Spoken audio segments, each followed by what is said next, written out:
It's time to wake up San Gabriel Valley with CCN Sunrise. We are back with our second half hour. Have lots more for the show.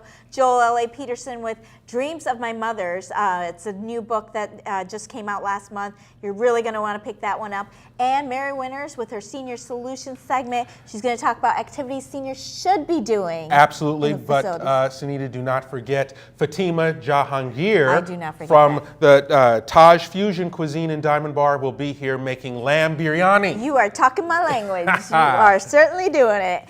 And but first, we're going to hit the morning buzz. President Barack Obama acknowledged that a drone strike against a Pakistani al-Qaeda compound in January accidentally killed 2 hostages, American Warren Weinstein and Italian national Giovanni Laporto.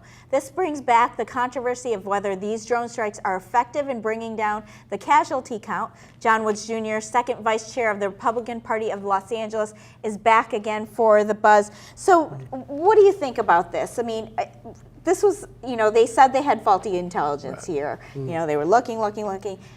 Do we need this drone program, or should we have boots on the ground? So I think that you have to keep a couple of things in perspective. The outgoing Undersecretary of Defense made the comment that if you take a look at the collateral damage ratios when you compare drone strikes to conventional methods of aerial targeting, they tend to be actually lower with drone strikes than what you could typically expect in a standard flyby and eliminate operation.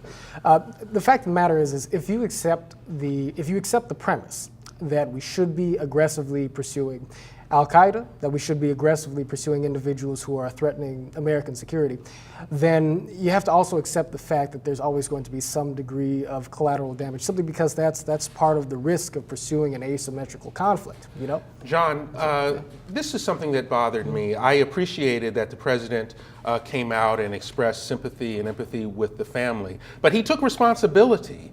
But he and the United States is not responsible for those deaths.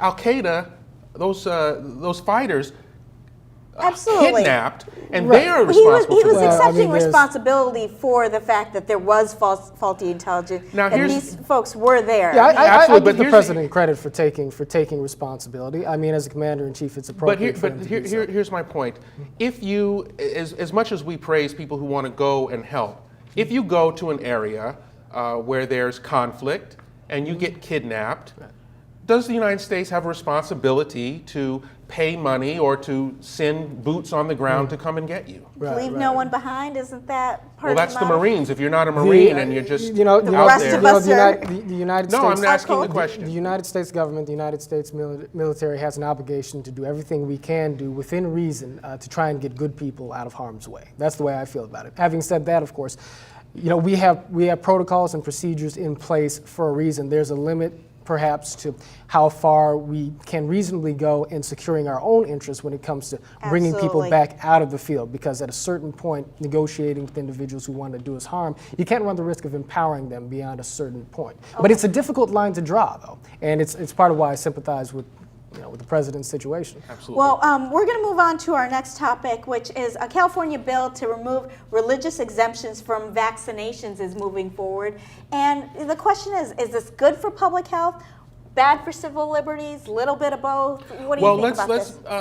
Let's be clear that it's not just religious exemptions, it's personal exemptions. If you just have a personal reason that you don't want to do it, this bill that's just come out of the Education Committee is saying that we're going to take that freedom from you. No, you can go ahead and choose to make that choice. You just probably can't go into the public schools, because now you're imposing your choice on other people. What do you think? Is it good for the government to tell people that they must put things into their body whether they like to or not? Yeah, we have a classic conflict here between liberty and security. Although, as in contrast to our previous example, where it's a sort of a foreign policy thing, now we're talking about domestic policy and combating the threat of communicable diseases.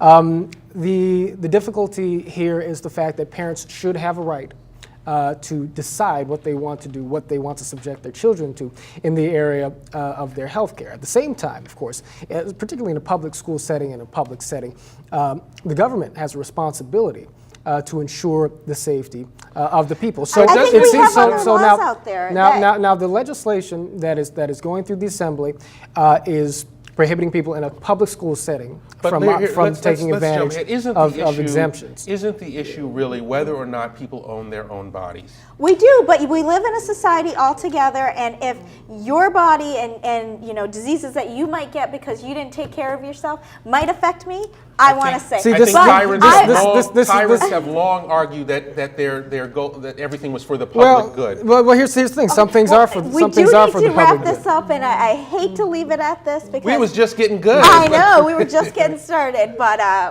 that's why we keep bringing you back. Well, there you go. I appreciate because you that. make great points, and we can't wait to have you back again. Thanks, Absolutely. John. I Thank appreciate you, John. it. Thank Well, you. Korean-born author Joel L.A. Peterson left a life of poverty and his mother when he was adopted by a Midwestern family as a 6-year-old.